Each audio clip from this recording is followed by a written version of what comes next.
भारत के national security adviser हैं अजीत डोभाल साहब, वो उन्होंने मंडे को उन्होंने एक मुलाकात की है।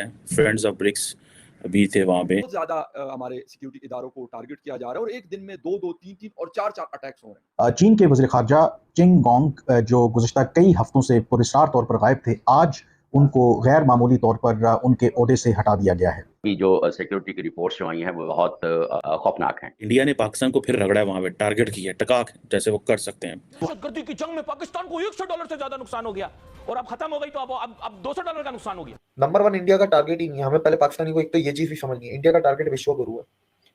इंडिया का टारगेट दुनिया को लीड करना है, दुनिया को कंट्रोल करना नहीं है। There is a lot to learn for Pakistan from India and China के पाइन गला केंज करी दी है, कारोबार कैसे करी है, मुंह सुझा के नहीं भाई दे।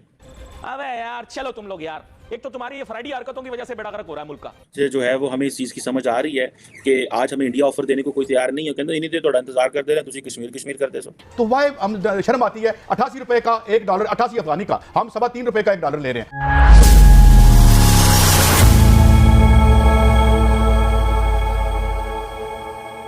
नमस्कार दोस्तों, भारत के राष्ट्रीय सुरक्षा सलाहकार एनएसए अजीत डोभाल ने दक्षिण अफ्रीका के जोहानिसबर्ग में चीन के राजनयिक वांग यी से मुलाकात की है। इस दौरान भारत चीन सीमा विवाद और वास्तविक नियंत्रण रेखा के विवादित मुद्दों पर दोनों देशों के बीच बातचीत हुई। भारत ने वास्तविक नियंत्रण रेखा के मामले पर चीन को दो टूक सुना दी है। भारत ने कहा है कि जब तक चीन एलएसी पर अपने हरकतें बंद नहीं करता, तब तक दोनों देशों के बीच संबंध सामान्य नहीं हो सकते। अजीत डोभाल और वांग यी की मुलाकात सोमवार को जोहानिसबर्ग में फ्रेंड्स ऑफ ब्रिक्स की बैठक के इतर हुई। डोभाल और वांग यी की मुलाकात इंडोनेशिया के राजधानी जकार्ता में विदेश मंत्री एस जयशंकर और वांग यी के बीच बैठक के कुछ दिन बाद हुई। इससे पहले जयशंकर और वांग यी ने सीमावर्ती क्षेत्रों में शांति और अमन चैन से संबंधित मुद्दों पर चर्चा की थी। भारत और चीन के बीच पूर्वी लद्दाख में पिछले 3 साल से सैन्य गतिरोध जारी है। भारत ने स्पष्ट कह दिया है कि जब तक सीमा क्षेत्र में शांति कायम नहीं होगी, तब तक द्विपक्षीय संबंध सामान्य नहीं हो सकते। चलिए दोस्तों, इसी पर आगे पाकिस्तानी मीडिया के रिएक्शन देखते हैं। देख रहा था कि कल ही जो भारत के नेशनल सिक्योरिटी एडवाइजर हैं अजीत डोभाल साहब, वो उन्होंने मंडे को उन्होंने एक मुलाकात की है। फ्रेंड्स ऑफ ब्रिक्स भी थे वहाँ पे। तो आपको पता है ब्रिक्स फोरम चल रहा है, मेरा ख्याल है अगले महीने प्राइम मिनिस्टर मोदी भी जा रहे हैं साउथ अफ्रीका। मजे की बात है कि इंडिया ने पाकिस्तान को फिर रगड़ा है, वहाँ पे टारगेट किया है, टकाक जैसे वो कर सकते हैं। लेकिन एक चीज़ जो समझने की वाली है वो ये है कि इंडिया और चाइना जो हैं, they keep talking, they keep discussing, they never stop. ये होता है बड़े फोरम्स पे, जिस तरह China and America they don't stop talking and engaging and sharing whatever they are thinking despite the differences. लड़ रहे हैं जो मर्जी है लेकिन बोल रहे हैं, लड़ रहे हैं लेकिन बोल रहे हैं। ये होती है समझदारी। हमारी तरह नहीं है कि गाली नहीं करनी, बोलना ही नहीं है, ठीक है। अब नेशनल सिक्योरिटी एडवाइज़र जो हैं अजीत डोभाल साहब, उनकी जो वांग यी है, जो चाइनीज़ कम्युनिस्ट पार्टी के मेंबर हैं, ऑब्वियसली पोलिट ब्यूरो के मेंबर हैं और डायरेक्टर हैं office of the CPC foreign affairs commission. और क्योंकि आजकल वो चाइनीज़ फॉरेन मिनिस्टर गायब हुए हैं, सुने आज उनका वो फैसला आने वाला है। एक बहुत हाई लेवल पोलिट ब्यूरो की कमेटी बैठ रही है वहाँ पे। सो क्वेश्चन ये है, दोनों मुल्कों के एनएसएस बैठे और बात किस पे की, एलएसी के ऊपर, लाइन ऑफ एक्चुअल कंट्रोल के ऊपर, जो कि इंडिया का पॉइंट ऑफ कंसर्न है, ठीक है जी। और जिसे वो कहते हैं ना कि हमारा 2020 से एक स्ट्रेटेजिक ट्रस्ट और पब्लिक एंड पॉलिटिकल जो रिलेशनशिप है वो डिस्टॉर्ट हो गया, एरोड हो गया हुआ, ठीक है जी।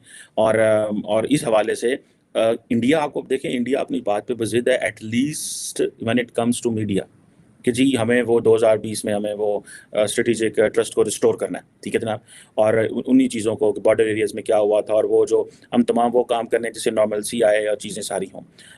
और दोनों ममालिक जो हैं वो इस चीज़ पे एग्री करते हैं कि जो बायलैटरल रिलेशनशिप है वो सिर्फ़ और सिर्फ दोनों मुल्कों के लिए इम्पॉर्टेंट नहीं है, दुनिया के लिए और ख़ित्ते के लिए इम्पॉर्टेंट है। This is what the Chinese and the Indians agreed. This is basically an Indian statement at least. ठीक है जी। A lot to learn for Pakistan from India and China के पाइन गला केंज करी दी है, कारोबार कैसे करी है, मुंह सुझा के नहीं भाई।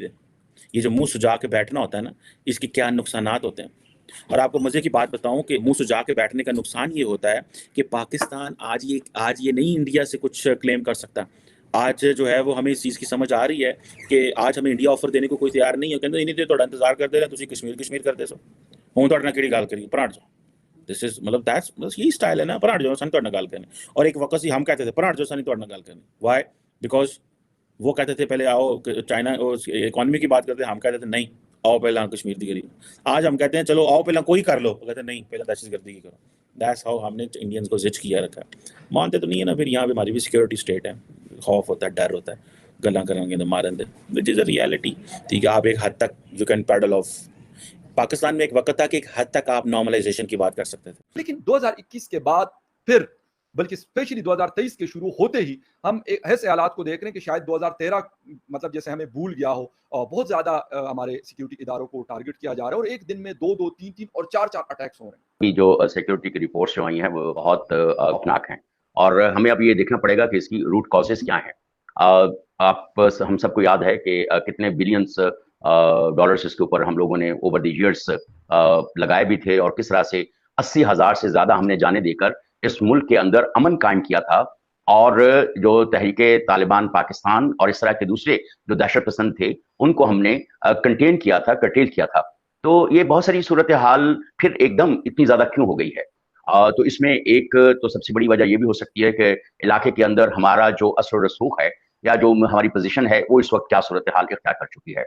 हमारे ये तो हमेशा से रहा है कि हम कभी भी बहुत ज्यादा दोस्तियां जो है वो हमारी नहीं रही हैं अपने पड़ोसी ममालिक के साथ भी। और कहीं ना कहीं जो हमारे जो पॉलिटिकल इंटरेस्ट होते हैं, जो बाहर से इन्फ्लुएंस होते हैं, इम्पैक्ट होते हैं, वो भी कभी किसी सूरत में भी बहुत ज्यादा वक्त के लिए स्टेबल नहीं रहते हैं। तो तीसरी वजह आप ये भी जानते हैं कि पाकिस्तान तहरीक इंसाफ के चेयरमैन और जो उस वक्त वजीर आजम थे और सदर डॉक्टर आरिफ अलवी ने कितने जो तहरीक तालिबान पाकिस्तान के जो लोग थे उनको रहा किया।